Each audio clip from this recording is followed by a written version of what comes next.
لله وحده والصلاة والسلام على من لا نبي بعده أما بعد قال الله تعالى أعوذ بالله من الشيطان الرجيم بسم الله الرحمن الرحيم قل صدق الله فاتبعوا ملة إبراهيم حنيفا وما كان من المشركين إن أول بيت وضع للناس للذي ببكة مباركا وهدى للعالمين فيه آيات بينات مقام إبراهيم ومن دخله كان آمنا صدق الله العلي العظيم.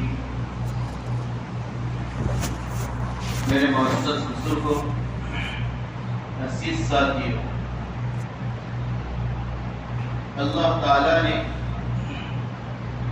حرم مکہ کو ایسا محترم بنایا اور ایسا با امن اور پر امن بنایا کہ قرآن کہہ رہا وَمَن دَخَلَهُ كَانَ آمِنًا، جو اس میں داخل ہو گیا وہ امن والا ہو گیا،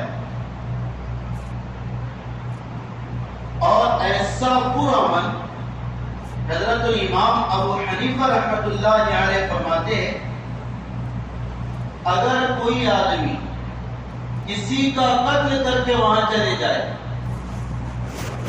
تو کیا حرم میں اور مکہ میں اس سے قصاص لیا جائے گا یا نہیں؟ ایک آدمی کسی کا قتل کر کے مکہ المکرمہ اور حرم مکہ میں چلا جائے تو جو اسلام کی سزا ہے قصاص، اس کو وہاں پر جاری کیا جائے گا یا جاری نہیں کیا جائے گا؟ حضرت الامام ابو حنیفہ رحمۃ اللہ علیہ فرماتے ہیں کہ چونکہ مکہ امن کی جگہ ہے، انسان کی بات دور، وہاں کا شکار بھی با احترام ہے، تو اگر کوئی قتل کر کے بھی گیا وہاں پر اس سے قصاص نہیں لیا جائے گا، بلکہ اس کو مجبور کیا جائے گا وہ اس جگہ سے نکل جائے اور پھر کسی جگہ اور اس کو لا کر قصاص قتل کیا جائے گا، لیکن حرم مکہ میں نہیں۔ اللہ نے اس زمین پر ایسے شہر کو آباد کیا ہے جس کے اشیاء اور سامان اور چرند اور پرند اور شکار اور گھاس اور پتے اور درخت بھی امن والے، ایسا وہ شہر ہے۔ اس شہر میں نبی اکرم صلی اللہ علیہ وسلم نے حجۃ الوداع کے موقع پر 9، 10 اور 11 کو خطبہ دیا تھا۔ پہلا خطبہ 9 کو عرفات کے میدان میں جبل رحمت کے پاس سے، اور دوسرے 2 خطبے 10 اور 11 کو مینا میں آخری جمرے کے پاس سے، جو بڑا جمرہ کہلاتا ہے، بڑا شیطان کہلاتا ہے، اور آپ نے خطبے میں امت کو پیغام دیا۔ اور یہ جو خطبہ ہے سارا کا سارا حقوق العباد پر ہے، سارا کا سارا امن پر ہے، اور سارا کا سارا احترام اور عزت کے باقی رکھنے پر ہے۔ آپ کے زندگی کا آخری خطبہ، اس میں آپ نے سمجھایا، ذمہ داری بھی بتائی، فَلْيُبَلِّغُ الشَّاهِدُ الْغَائِبَ، موجود غائب کو پہنچا دے۔ اچھا، یہ سوال یہ ہوتا ہے کہ صحابہ تو سارے موجود ہیں، پھر پہنچانا کس کو ہے؟ تو ایک جواب تو یہ ہے کہ پہنچانا ہے ان کو جو حاضر نہیں۔ دوسرا جواب یہ ہے جس سال ہمارے نبی نے حج کیا اس سال عرب میں چیچک کی بیماری پھیل گئی اور اس میں مبتلا ہو کر لوگ انتقال کر رہے تھے۔ بعض صحابہ کو بھی چیچک کا مرض ہو گیا تھا، جس کی وجہ سے بعض اصحاب رسول نبی کے ساتھ حج نہیں کر سکے. اب ان کے دلوں میں تمنا ہے کہ نبی کے زندگی کا آخری حج اور میں شریک نہیں ہو سکا. یہ حسرت دلوں میں باقی تھی اور یہ امید دلوں میں پیوستہ تھی, یہ تمنا دلوں میں پوشیدہ تھی. اس لیے ہمارے نبی نے اس زخم کا مرہم اس طرح لگایا, اعلان کیا کہ جس نے میرے ساتھ گویا کہ حج نہیں کیا, افسوس کی بات نہیں, گھبراؤ نہ, میں اگر رہوں یا نہ رہوں, تم میں سے جو اور جو نہیں آ سکے رمضان میں عمرہ کر لے, وہ ایسا ہے جیسا کہ میرے ساتھ حج کیا ہے. جو شخص رمضان کا عمرہ کرے وہ ایسا ہے جیسا کہ میرے ساتھ حج اس نے کیا ہے. جو لوگ حج نہیں کر سکے کہ ہمارے نبی کے ساتھ, ان کی وہ تمنا بار آور ہو گئی اور اللہ نے اس کا انتظام کر دیا, ان کی تمنا پوری ہو گئی اور ہمارا وہ ایک کام بن گیا. ہم عمرے کو رمضان میں چلے جائے, ایسا ہے جیسے کہ نبی کے ساتھ حج کیا ہے. آپ نے 11 کو بھی خطبہ دیا, پھر 11 کو ٹھہرے مینا میں آپ, 12 کو آپ نے رمی کی, زوال کے بعد 30 شیطانوں کو کنکر مارا, پھر آپ 12 کو بھی مینا میں رہے, لیکن صحابہ سے کہہ دیا 10, 11, 12 3 تاریخ کی رمی واجب ہے. جس نے کر لیا وہ 12 کو سورج غروب ہونے سے پہلے مکہ جا سکتا ہے. تو کچھ لوگ چلے گئے, لیکن ہمارے نبی اور اکثر اصحاب رسول آپ کے ساتھ 12 کو بھی مینا میں ٹھہر گئے. پھر 12 کی رات آپ مینا میں رہیں, 13 کا دن نکلا, آپ نے سوال کے بعد 13 کو کنکری ماری, پہلے 2 شیطانوں پر دعا کی, تیسرے پر دعا نہیں کی. پھر آپ مکہ المکرمہ جانے لگے. ایک صحابی آپ کے پاس آئے, امام بخاری نے اس کو نقل کیا ہے, کہا کہ اللہ کے رسول صلی اللہ علیہ وسلم مکہ چل رہے آپ, چلو نا آپ کے گھر میں قیام کرتے, آپ کا پرانا مکان ہوگا کوئی, سمجھے, ہاں اسی ہے روایت میں, آپ کو کوئی پرانا مکان ہوگا مکہ المکرمہ میں, وہاں ٹھہریں گے اپن. تو آپ کی آنکھوں میں آنسو آ گئے, کہا کہ میرا مکہ میں کچھ نہیں, میرا جو مکان تھا اس پر کفار نے غلبہ حاصل کر دیا. میرے وارث, میرے جو رشتہ دار تھے, ابو طالب کے اولاد بنو ابی طالب, ان کے پاس بھی نہیں رہ سکا, کفار کے قبضے میں آ گیا. اور مسئلہ سنو, غور سے سننا. مثال کے طور پر ایک آدمی مکہ میں ہے, صحابی, اس کے پاس ایک مکان ہے, اب وہ ہجرت کر کے مدینہ آ گیا, مکان مکہ میں ہے. پھر مکہ کے مکان پر کسی کافر نے قبضہ کر لیا, ٹھیک ہے. پھر ایسا ہوا, فتح مکہ ہوا. فتح مکہ میں کس کا جھنڈا گڑا؟ اسلام کا. مسجد الرایا مکہ میں آج بھی ہے, وہاں جانا, جہاں پر ہمارے نبی نے فتح کا جھنڈا گاڑا تھا. اور اس سے پہلے جس رات جہاں قیام کیا تھا وہاں پہ بیر سید توا ہے, آج بھی ہے, اس کو تھوڑا کور کر لیا گیا غلام ٹاور کے پیچھے. وہاں اس رات کو ہمارے نبی نے رات گزاری تھی, اس کنویں کے پانی سے غسل کیا تھا, آگے جا کر مسجد رایا پر اپنا جھنڈا فتح کا نصب کیا تھا. اب اسلام نے جھنڈا گاڑا, سارا مکہ نبی کے اندر میں آ گیا. تو کیا ہونا چاہیے تھا بولو؟ جن کفار نے ہجرت کی وجہ سے مکان مسلمانوں کے لے لیے تھے, اب وہ دوبارہ واپس ملنا چاہیے. ایسا بظاہر سمجھ میں آ رہا, لیکن قربان جب ہمارے نبی تھا, آپ نے کسی کے بارے میں یہ نہیں کہا کہ جو صحابی کا جو مکان ہجرت سے پہلے تھا وہ لے لے, نہیں, جس نے اس کو لیا وہ اسی کا ہو گیا. حتیٰ کہ میرا مکان بھی اگر کسی نے لے لیا تھا میری ہجرت کرنے کے بعد, آج میں بھی اس سے مکان حاصل نہیں کروں گا, اس سے ظلمن مکان کو نہیں لوں گا. آپ امن کے بہتر ہیں.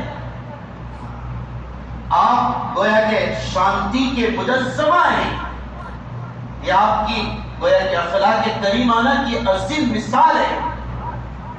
تو صحابی کہنے لگے، آپ سے پوچھا تھا انہوں نے، آپ کا تو گھر تو ٹھہر نہیں تھا وہاں پر، کیونکہ انسان کو اپنے آبائی وطن میں جاتا ہے تو کچھ آثار قدیمہ نظر آتے ہیں، تو پرانا مکان ہوتا ہے، اس کا لطف ہی کچھ اور ہوتا ہے، اس صحت سے کہہ دیا۔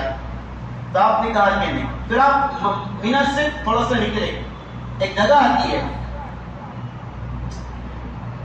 بنو خیف، کنانہ بنو خیف، بنو خیف ایک جگہ ہے مینا میں، آپ تو بڑے شیطان کے پاس ہے، وہاں سے کراچی بنو خیف کے پاس آپ نے وہ 13 کا دن ٹھہرنے کا ارادہ کیا۔ بنو خیف جہاں پر آج مسجد خیف ہے، وہاں پر ہمارے نبی مینا جب چھوڑ رہے تھے تو ظہر، عصر، مغرب، عشاء 4 نمازیں مسجد خیف میں پڑھی۔ یعنی مسجد خیف کی جگہ اس جگہ مسجد خیف بن گئی، وہاں پر جو قیام کیا، محدثین نے لکھا ہے اس جگہ قریش مکہ میں جو کافر تھے، کفار مکہ نے 2 وعدے کیے تھے اس مسجد خیف کی جگہ پر، 2 ایگریمنٹ اور 2 اعلانات کیے تھے۔ پہلا اعلان یہ کیا تھا، بت جو ان کے معبود سمجھے جاتے تھے، لات، عزا کی قسم، اسلام غالب ہو کر نہیں رہے، اسلام کو ختم ہونا ہے، یہ ان کے قسم کی کفار مکہ نے۔ اور دوسری قسم یہ کھائی تھی، نعوذ باللہ محمد کا ساتھ نہیں دینا ہے، یہ ان کے قسم تھی، ان کے وعدے تھے مسجد خیف کے پاس۔ اب ہمارے نبی مینا سے آ رہے، خیف نے کہا کہ یہاں رکو، آپ نے رک کر بتایا تم نے قسم کھائی تھی اللہ اسلام کو غلبہ نہیں دے گا، لو آج آ کر دیکھ لو اسلام پورے دنیا میں غالب ہو گئے۔ اور دوسرا آپ نے اشارہ کیا تھا، کفار نے قسم کھائی تھی محمد کی مدد نہیں کرنا، اللہ نے آج مددگار نہیں دیوانوں کو پیدا کر دیا ہے، مددنی اشاروں پر جان دینے کے لیے تیار ہے میرے اصحاب رسول اور میرے ساتھی۔ پھر آپ نے عشاء پڑھی، عشاء کے بعد یہ 13 کی ہے، رات میں پھر وہاں قیام کیا، پھر فجر سے پہلے صبح صادق کے وقت آپ مکہ آئے، مکہ میں آ کر سب سے پہلے طواف ودا کیا، آپ کے اب جانے کا وقت ہے، مدینہ عصری کا وقت ہے۔ اس کے بعد ملتزم سے چمٹ کر کئی دیر تک آپ نے اللہ سے دعا مانگی۔ حجر اسود اور کعبہ کے دروازے کے درمیان کا حصہ ملتزم کہلاتا ہے۔ ہمارے نبی چمٹ گئے، کیا باتیں ہوئی اللہ کو پتہ ہے۔ پھر اس کے بعد فجر کی نماز پڑھانے کا ارادہ کیا، 14 ذی الحجہ ام سلمہ رضی اللہ تعالیٰ عنہ آئی، کہ اللہ کے رسول میں بیمار ہو گئی اور ایسی پوزیشن ہے کہ چل کر طواف نہیں کر سکتی۔ ہمارے نبی نے اپنی اہلیہ سے کہا کہ کوئی نہیں، میں فجر کی نماز صحابہ کو پڑھاؤں گا، تم ہمارے پیچھے سے اونٹنی پر طواف کر دیں۔ تو ہماری امی جان ام سلمہ رضی اللہ تعالی عنہا نے اونٹنی پر طواف ودا کیا۔ اسی کا تو آج یہ ویل چیئر بدل ہے، جو چل نہیں سکتا ہے ویل چیئر پر طواف کرے۔ اللہ اکبر۔ ہماری مائیں بھی کیا برکت کے اسباب میں سے باعث سے برکت ہے، ان کا عسر امت کے لیے برکت کا سبب بنا ہے۔ جیسے اس زمانے کی چیچک کی بیماری قیامت تک آنے والے ہر فرد امت کے لیے برکت کا سبب بنا ہے۔ پھر آپ نے فجر پڑھائی، اس میں سورہ طور کی تلاوت کی آپ نے، دوسری میں پتہ نہیں کون سی کی ہے، راوی نے نقل نہیں کیا، آپ نے فجر پڑھائی۔ پھر آپ 14 تاریخ کی فجر کے بعد اشراق تک حرم میں رہے، پھر آپ مکہ کو چھوڑنے کا آپ نے ارادہ کر لیا۔ سیدہ عائشہ رضی اللہ تعالیٰ عنہ نے آپ سے عمرہ نہیں ہوا تھا نا اشراق میں، وہ ان کو حیض آ گیا تھا، تو سیدہ عائشہ رضی اللہ تعالیٰ عنہ نے اس موقع پر عمرہ کرنا چاہا، تو آپ نے اپنے بھائی، ان کے بھائی عبد الرحمن بن ابی بکر سے کہا تھا کہ عبد الرحمن اس کو تنعیم جا کر احرام باندھ کر لاؤ، عمرہ کراؤ۔ تو وہ بھی ہمارے لیے آسانی کا سبب بن گیا، جس سے آدم مسجد عائشہ گئے تھے، جس سے عمرہ کرنا ہے جاؤ، احرام باندھو، آ جاؤ۔ پھر آپ مدینہ روانہ ہو، مدینہ کے قریب آپ پہنچے 22 ذی الحجہ یا 21 ذی الحجہ، 22 یا 21 کو آپ ذوالحلیفہ پہنچے۔ ذوالحلیفہ آپ جس سے ابیار علی کہتے ہیں، ابیار علی، وہاں پر آپ نے کہا کہ میں ایک رات یہاں ٹھہروں گا، تو آپ نے 5 نمازیں مدینہ میں داخل ہونے سے پہلے وہاں پڑھی۔ پھر آپ کی عادت تھی مدینہ طیبہ زاد اللہ شرفا و کرامہ، آپ کو ایسا عشق تھا مدینہ سے، آپ باہر سے سفر سے واپس آتے تو اگر مدینہ کے مکانات نظر آتے اور مدینہ کی منزلیں نظر آتی تو آپ سواری کو شوق میں تیز کر لیا کرتے۔ مدینہ آ گیا، پھر آپ نے سواری کو تیز کیا اور آپ کو احد کا پہاڑ نظر آیا، آپ نے صحابہ سے کہا ھذا جبل یحبنا ونحبہ، یہ پہاڑ احد ہم سے پیار کرتا ہے، ہم سے محبت کرتا ہے اور ہم بھی اس سے محبت کرتے ہیں۔ محبت کرنے سے کیا مراد ہے؟ جبل احد آپ سے محبت کرتا ہے، اس کا کیا مطلب ہے؟ محدثین نے 2 معنی بیان کیے۔ پہلا معنی یہ ہے کہ یہ ظاہر پر محمول ہے، ظاہری بات ہے کہ جیسے جاندار نبی سے محبت کیا کرتے تھے، اسی طرح بے جان چیزیں بھی ہمارے نبی سے محبت کیا کرتے،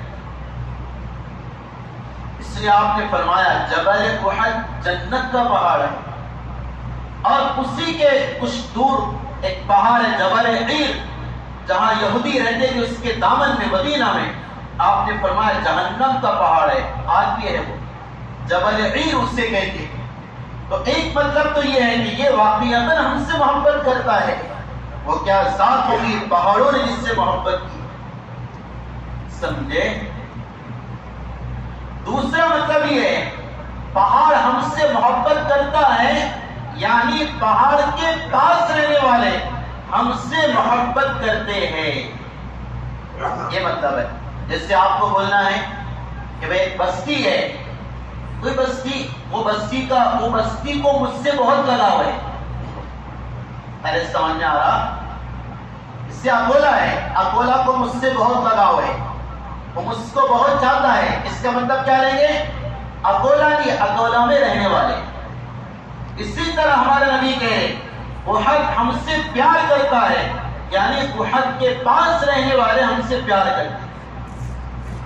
جو صحابہ انصار مدینہ جس سے مراد ہے، پھر آپ مدینہ میں آئے، وہ مدینہ صاحب وفا نے ایک بات لکھی ہے جذب القلوب کے اندر، کسی بھی چیز کی فضیلت اور کرامت اس کے ناموں سے پہچانی جاتی ہے، جس کے جتنے نام ہیں اتنی زیادہ وہ اس کی کوالٹی عمدہ ہوتی ہے، یہ عرب کا اصول ہے۔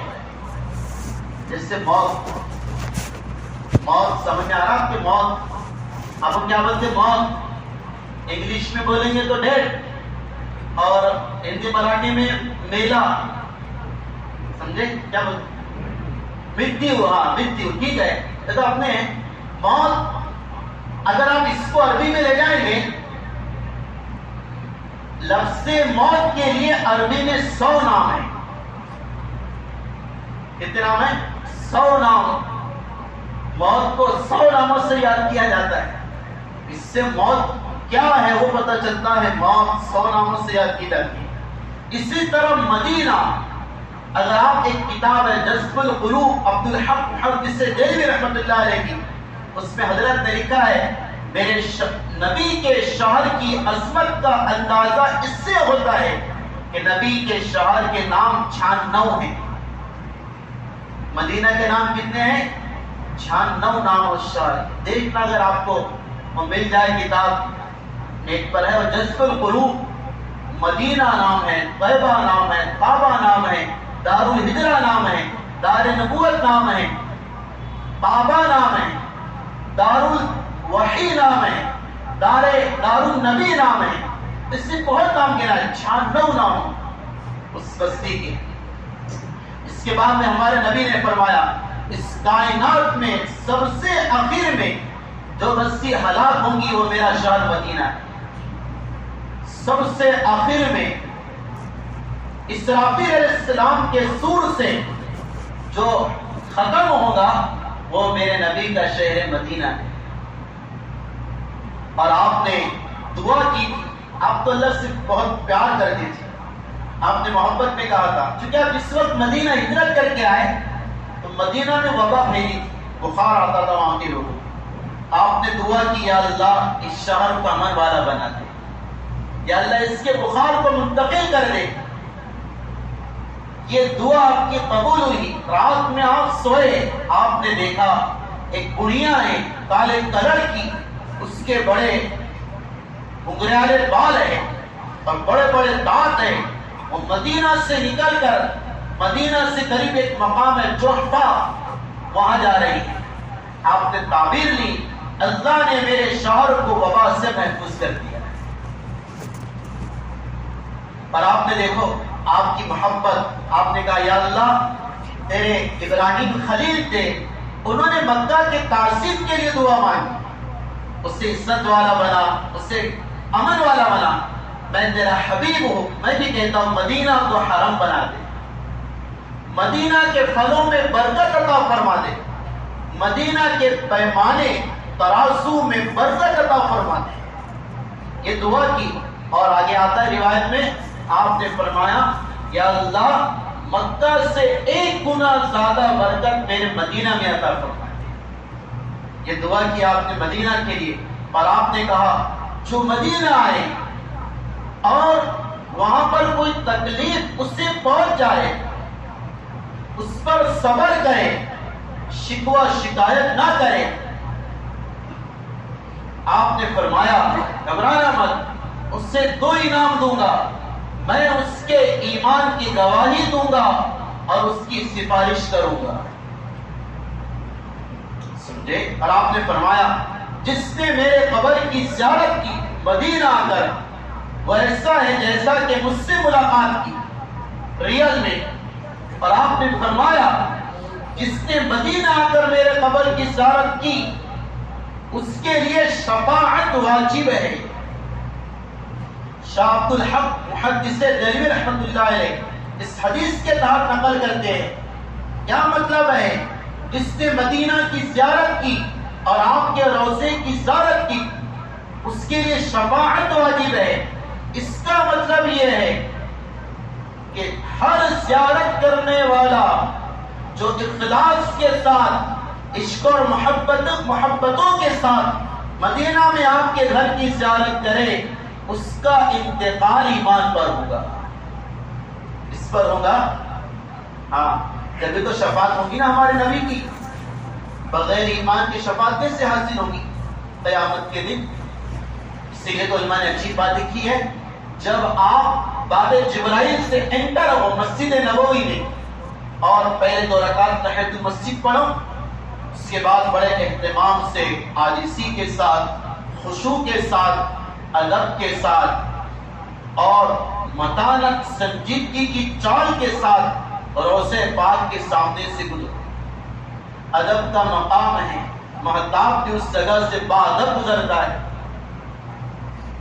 اس لیے علماء نے لکھا ہے کہ جو آج کل وہاں سے فوٹو لیتے نا، یہ سب سے بڑی بے ادبی ہے۔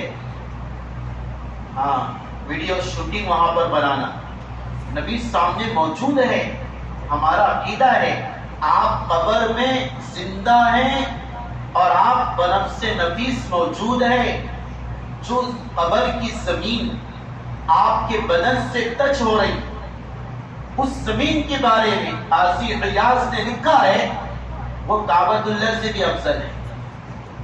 آپ موجود ہیں۔ ایک صحابی نے پوچھا تھا آپ سے کہ سلام آپ کو کرتے ہیں، حیات میں تو آپ سنتے ہیں، کہ آپ کی وفات کے بعد بھی آپ ہمارا سلام سنیں گے؟ کہا کہ ہاں میں خود سنوں گا۔ اس اس لیے علماء نے مسئلہ کیا ہے، صاحب نے سوال کیے آن لائن درود و سلام پڑھ سکتے کہ نہیں پڑھ سکتے؟ سمجھے؟ آن لائن صلاۃ و سلام وہاں کیمرہ آن کر لو، آئیمو کے ذریعے جو بھی ہے، اور یہاں سے پڑھو الصلاۃ والسلام علیک یا رسول اللہ، پڑھ سکتے۔ فقہا نے جواب دیا بہت بڑی بے ادبی ہے۔ کیا ہے؟ بڑی بے ادبی ہے کہ نبی کے روضے کے سامنے آن لائن ہو کر آپ صلاۃ والسلام پڑھیں، وہاں پر کوئی بے ادبی والا عمل نہ ہو۔ ایک بات میں کہہ رہا ہوں، مفتی شفیع صاحب نے لکھے اور بڑی کام کی بات ہے، اکثر حجاج تو چلے گئے، جو ہے وہ اس کام کو کر لے، اور آپ بھی تو انشاءاللہ جائیں گے تو ایک کام کریں گے انشاءاللہ۔ مفتی شفیع صاحب نے لکھا ہے جب آپ کا گزر روضہ پاک کے سامنے سے ہو، اتنا وقت تو نہیں رہتا کہ وہاں خوب دعائیں کی جائے، کیونکہ گزرگاہ بنا دیا تو انتظام ان لوگوں کا ہے، زیادہ الجھنا نہیں چاہیے، وہاں پر جو اصول ہے رول اس کی پابند رہنا چاہیے، ہمیں اس کا ہی حکم دیا گیا۔ تو چلتے چلتے ایک کام، ایک تو صلاۃ و سلام پڑھیں گے، دوسرا نبی سے مغفرت کی درخواست اللہ کے دربار میں کہ آپ اللہ سے یہ کہنا، یہ دعا کرنا اللہ میرے گناہوں کو معاف فرمائے۔ اور تیسرا عمل یہ بتایا، گزرتے گزرتے نبی کے روضے کے سامنے کلمہ شہادت پڑھتے ہوئے گزر جانا، تاکہ کل قیامت کے دن نبی تمہارے ایمان کی گواہی دے سکے، میرے روضے پر آیا تھا اور اس سے کلمہ پڑھا تھا، یہ ایمان والا ہے۔ تو وہ ایسا دار ہجرت ہے اور ایسا شہر ہے۔ نبی اکرم صلی اللہ علیہ وسلم نے فرمایا کہ جس کا جو مدینہ ہے تو اس کو یہ چاہیے کہ اگر مرنا ہو تو مدینہ میں مرے، مدینہ کی موت بہت مبارک ہے۔ اس لیے حضرت عمر دعا کرتے تھے اللہ شہادت بھی ہو، مدینے کی موت بھی ہو۔ اللہ نے اس کو عطا کیا کہ جس کا انتقال مدینہ میں ہو جائے اور جنت البقیع میں دفن ہو، ہمارے نبی نے کہا میں اس کی شفاعت کروں گا اور میں اس کو جنت میں گویا کے داخل کروں گا۔ یہ فضائل ہے، یہ شہر مدینہ ہے، بہت باتیں ہیں اور اس میں بڑے فضائل ہیں۔ اس لیے بزرگوں دوستوں، خلاصہ کلام یہ ہے، مکہ کا پیغام ایمان کو مضبوط کرو، کعبہ ایک ہے، ایک اللہ کو مانو۔ مدینہ کا پیغام یہ نبی کو اپنی زندگی میں لاؤ، سنتوں کا اہتمام کرو، وہاں جاؤ، نبی آپ کے چہرے کا دیدار کرے تو خوش ہو جائے، میرا امتی میری سنتوں کو لے کر آیا ہے، سمجھے؟ ورنہ حضرت شیخ زکریا رحمۃ اللہ علیہ فرمایا کرتے تھے اللہ کے نبی علیہ السلام جواب تو سب کو دیتے، وعلیکم السلام سب کو جواب آتا ہے، لیکن توجہ کس کی طرف کرتے ہیں؟ توجہ السلام علیکم، 5 مرتبہ سلام ہوگا توجہ نہیں ہوتی۔ تو ہمارے نبی کی توجہ کس سے عطا ہوتی ہے؟ حضرت شیخ کہتے تھے، حضرت شیخ نے لکھا ہے 2 صفت والوں کو ہمارے نبی کے سلام کا جواب بھی ملتا ہے اور آپ کی توجہ مبارک بھی عطا ہوتی ہے۔ پہلا اخلاص سے یہ عمل کرنے والا، بہت اخلاص سے جائے اور بہت دلائیت سے جائے، ریا، شہرت، دکھلاوا اور کیمرہ اور اسٹیٹس پر اپنی فوٹو بالکل نہیں، اللہ کے لیے جائے تو سفر مبارک بنے گا۔ اور دوسرا عشق نبوی لے کر جائے، کیسا لے کر جائے؟ عشق نبوی، محبت نبوی، کہ آپ مدینہ میں داخل ہو تو آپ کی آنکھوں میں آنسو جاری ہو جائے۔ مولانا قاسم نانوتوی رحمۃ اللہ علیہ کے باب میں آتا ہے مدینہ سے 7 میل پہلے چپل اتار کر ایسا رویا کرتے تھے جیسا کہ بچہ دودھ پیتا ماں سے جدا ہونے کا وقت روتا ہے، جب آقا کے سامنے موجود ہونے کا وقت ہے، میرے پاس سے کچھ نہیں، آقا اگر پوچھ لے اور آپ مجھے دیکھ لے تو میں کیا کہوں گا؟ جیسے ہمارے بڑوں کی کیفیت ہوتی تھی، ہر بزرگ و دوستوں کیفیت کا نام ہے، جانے سے پہلے بھی کیفیت ہو، آنے کے بعد بھی وہ کیفیت باقی رہے۔ یہ میں نے آپ کو سنایا چیتا چیتا کچھ منتخب باتیں، اس لیے جو جا رہے ہیں اللہ ان کے سفر کو آسان فرمائے۔ یہ جانے والے اللہ کے راستے میں ہیں، حدیث میں آتا سفر حج کرنے والا وہ ایک اللہ کے راستے میں ہے، تو ان کے جانے کے زمانے میں ان کے گھر والوں کا خیال کرنا یہ بھی سنت طریقہ ہے، سمجھے؟ جیسے جو اللہ کے راستے میں جماعت میں جائے ہم نصرت کرتے ہیں، حج کو جو جائے اس کے گھر والوں کا خیال کرنا یہ بھی صحابہ کی سنت ہے۔ اور جو نہیں جا رہے، حضرت مولانا قاسم نانوتوی فرمایا کرتے تھے ان کے جیسی نقل کرنا، نقل کس طرح کریں گے؟ کہ انہوں نے حلال کو چھوڑا، تم حرام کو چھوڑ دینا. حلال کو چھوڑا نا، خوشبو نہیں لگاتے، ناخن نہیں کاٹتے، بیوی سے دور ہے. اللہ نے حلال سے منع کیا ہمیں بتانے کے لیے کہ ہم حرام کو چھوڑ دیں، نافرمانی کو چھوڑ دیں. اللہ ہمیں سچی اطاعت عطا فرمائے، نبی کا سچا عشق عطا فرمائے، اور ہمارے لیے بھی موت سے پہلے اس شہر کی اور دونوں مقام کی زیارت مقدر فرمائے. حضرت شاہ صاحب کہتے تھے وہ زندگی ہی کیا جو جیتے تھے نبی کے در اور اللہ کے گھر کو نہ دیکھ سکے. اللہ عمل کی توفیق